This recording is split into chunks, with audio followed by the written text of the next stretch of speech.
Praise God. Praise God. God is good all the time and all the time. God is good. Praise God. Praise God. Sa mapagpalang araw sa bawat isa na sa pagkakataong ito tayo po ay dudulog, lalapit sa ating Diyos na buhay ng may pananampalataya na kung saan may dalawa o tatlo na nagkatipon sa kanyang ngalan. Naroon siya sa kanilang kalagitnaan. Sa araw na ito, tayo ay dudulog sa Panginoon sa ngalan ng bayan ng Bulang sa probinsya ng Camarines. Camarines Sur. Ating hihilingin na maitatag ang altar ng ating manunupos sa bayan ng Bulang. May mudag sa atong mga kaigsuunan diha sa Visayas ug sa Mindanao. Bisan pa katong atong mga kaigsuunan nga ana sa Luzon ug sa laing nasod. Dalaygon ang Ginoo sa walay katapusan. Ang atin pong pagsambay mula sa Aklat ng Mga Awit, 78 kabanata, ang talata po ay 48. Nang ulanin na ng yelo, mga baka ay namatay. Sa tanim ng mga kidlat, namatay ang mga kawan. Nang ulanin na ng yelo,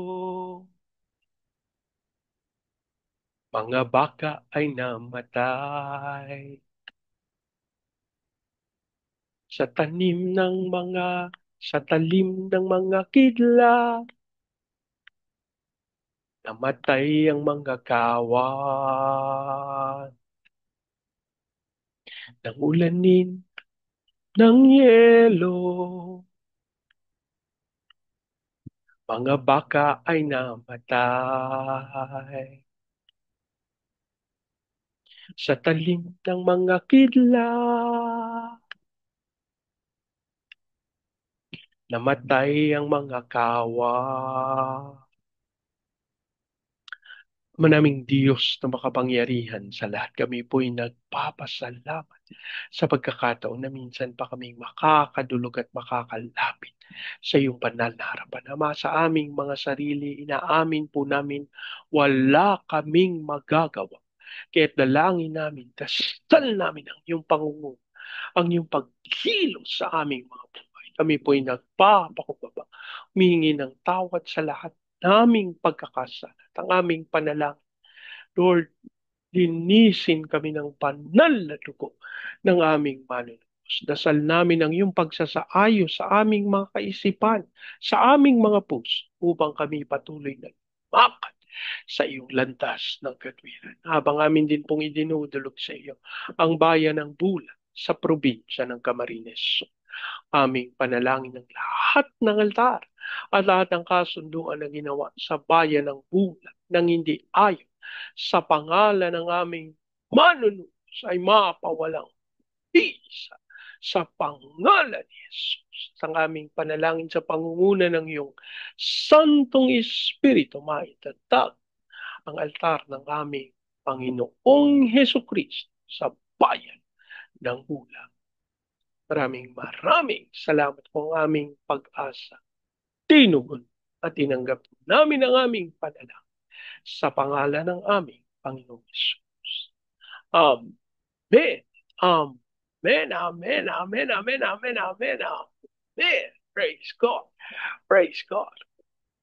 Ang ating pong pagpupulay ay mula sa Aklat ng Genesis, 34 na kabanata, talata 13 hanggang 17.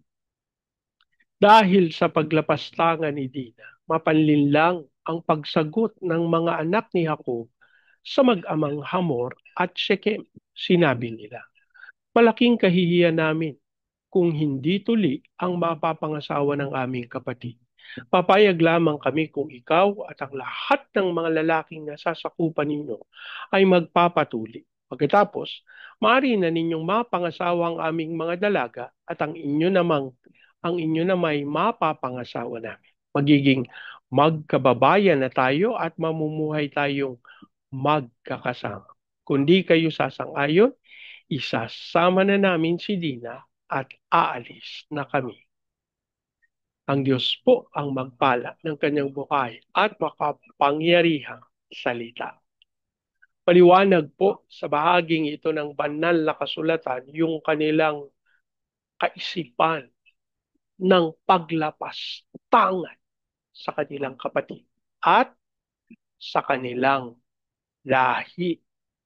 Kaya nung humiling si Shechem na anak ni Hamor na maging asawa si Dina, sabi nila, naku, malaking kahihiyan sa amin kung hindi tuli ang mapapangasawa ng aming kapatid. Alam niyo po, dapat nating maunawa na ang pagiging tuli ay kasunduan sa Panginoon. Hindi po ito physical na ah, pagganap lamang. Kung hindi, ito po yung pagpapatunay ng katotohanang espiritual. Pero sa bahagi pong ito, ginamit lang nila itong kadahilanan. Ano po? Sa katotohanan, kung ito ay kanilang aangkinin, ito po yung pong siniyasat ito, makikita natin na ang pagtutuli ay ang pagtanggap ng kasunduan sa Panginoon. Kung ito po ay gagawin ng walang kaunawaan, basta ginawa lang, ano po, eh, wala po itong kwenta. Wala po itong bisa. Ang bisa po ay nandun sa pagkaunawa na ang Diyos ang nagtalaga ng kasunduan. Bakit ba yan yung dinidiscuss mo, Bernie? Ano lang naman yan, no? Dinaanan lang naman yan, alam nyo po. Samantalang ito, ginawa nilang tila patibong para kina Hamor at Shechem. Ito po ay napakahalagang maunawa ng mga tao. Naalala ko po yung isang pagkakataon sa ang mga kumilala sa ating Panginoong Yesus nung panahon ni Apostol Pablo,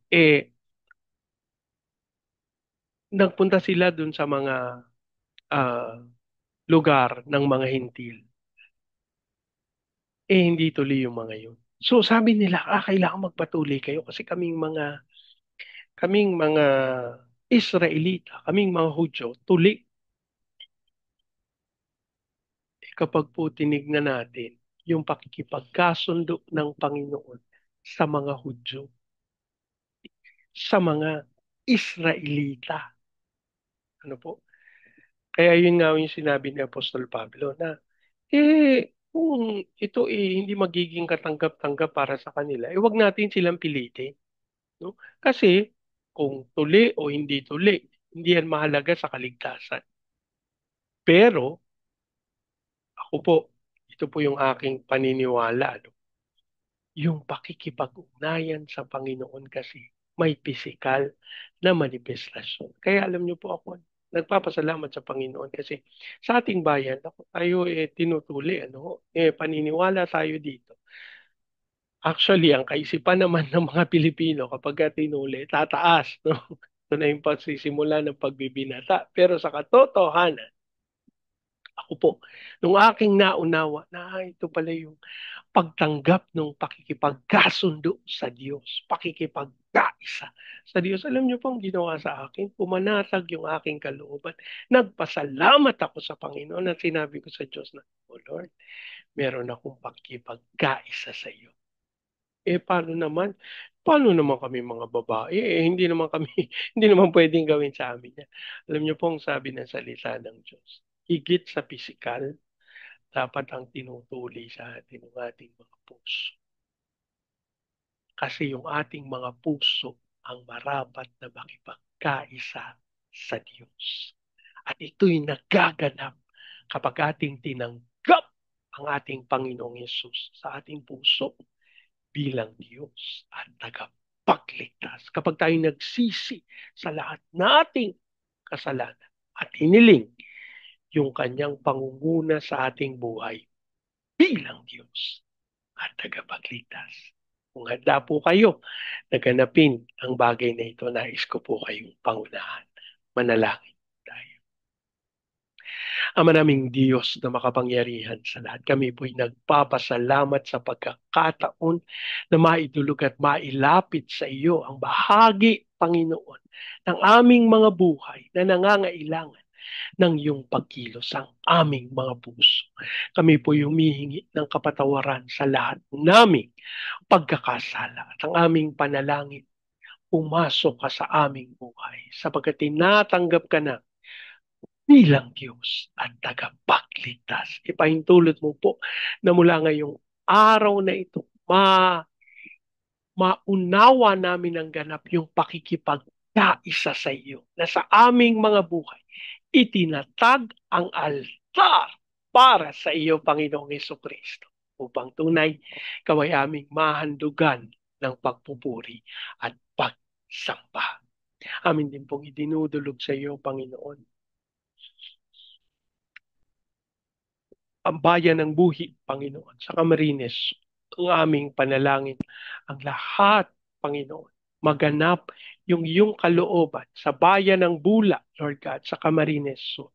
Maganap ang iyong kalooban, Panginoon, na maitatag ang altar ng aming Panginoong Heso Kristo sa bayan ng Bula. Maging dahilan nito upang magkaroon ng malayang pagpupuri, malayang pagsamba, malayang paghahandog sa iyo, sapagkat tunay walang ibang karapat dapat kundi tanging ikaw lamang. Dasal din namin ang pagkilos mo, Panginoon, ng may kapangyarihan with a fire of revival sa Baguio City, Cagayan de Oro, Legazpi, Lipa, Manila, Pampanga, Pateros. Kilusan mo po mga bayang ito at ayan mo ang kaunlaran mo, ang maranasan nila. Ayan mong dumalo ito sa buong Luzon, Visayas at Mindanao. Pahintulot mo, Panginoon, na maganap namin yung tawag mo sa amin to be the launching pad of the gospel, to be a missionary, sending country, and to be the America ways in the height of its glory. Dasal din po namin ang pagkilos mo ng may kapangyarihan sa aming mga training agencies katulad ng may Lifeline, Asian Center for Missions, Elijah House Philippines, Church Renewal, Asia Pacific, International Institute Studies. Lord, ikaw ang magkaloob ng lahat ng pangangailangan ng mga ministeryong ito upang magtagumpay sila sa pagganap ng dakilang kalooban. As we also pray, Panginoon, sa aming President Marcos, Vice President Duterte, sa Senado, Kongreso, Judiciary, Military, Police, Local Government, we declare the fear of the Lord na maghahari sa aming gobyerno. Panginoon, gisingin mo sa katotohanan, sa kabanalan at katwiran ang aming mga mambabatas at sa pangalan ni Jesus sa kanilang mga buhay kilalanin kabilang Diyos at tagapagligtas. Habang amin din pong idinudulog sa iyo, Panginoon, ang aming mga misyonero sa iba't ibang panig na daigdig. Ikaw pong magkaloob ng lahat nilang pangangailangan upang maganap nila ang ito. Kalooban. Kasi also pray sa aming mga OFWs na tinawag bilang overseas Filipino witnesses. Yan mong sila'y susi sa mga bansa na yung pinagdalahan sa kanila. Tunay sila'y magtagumpay sa paghatid ng iyong mabuting balita. Kasi also pray sa mga bansa na tutunguin ng iyong lingkod upang manalangin ng fire of revival sa Vietnam, Cambodia, Myanmar, Laos, Thailand, Malaysia, Singapore, Indonesia, Brunei. Dasal namin ng Espiritu ng pangyarihan sa mga iglesia, misyonero, mga pastor. Lord, dasal namin ang apoy ng Santong Espiritu na hindi mamamatay ang manatili at patuloy na magpumapaw sa kanilang puso. As we also pray, Panginoon, sa Hong Kong, Macau, Taiwan, hiling namin ang pagsaba ng Santong Espiritu. Gayun din ang fire of revival sa Japan, China, South Korea, North Korea, Russia, Brazil, at Amerika. Panginoon, ang aming panalangin, ang iyong pagsama at panguna sa mga bensang ito ay patuloy na magdulot ng apoy ng pagsama ng Santo Espiritu.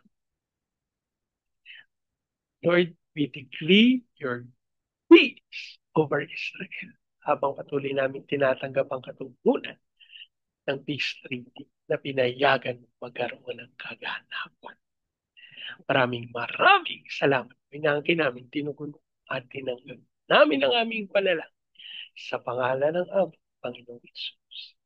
Amen. Amen. Amen. Amen. Amen. Amen. Amen. Amen. Amen. Praise God.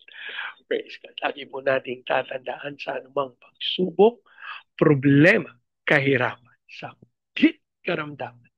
Tayo'y dudulog, lalapit, tatawag sa Panginoon dahil sa Diyos walang imposible. Sa pagkakataong ito, yan yung salitain kong basbas ng Panginoon sa inyo at sa inyong sambayan. I declare the everlasting love of the Father. I declare the unending blessings of the Son. I declare the sweet, sweet, sweet fellowship of the Holy Spirit now and forever. I declare this new house and lot with parking, with a new vehicle, and with a flourishing business. Jesus' name. Amen. Amen. Many, many, many, many, many. Praise God. Praise God. Sama-sama po natin ideklara, Pilipinas, God bless you big time. And so we declare to God be all the glory in Jesus' name. Amen. Amen. Amen. Amen. Amen. Amen. Amen. Praise God. Praise God.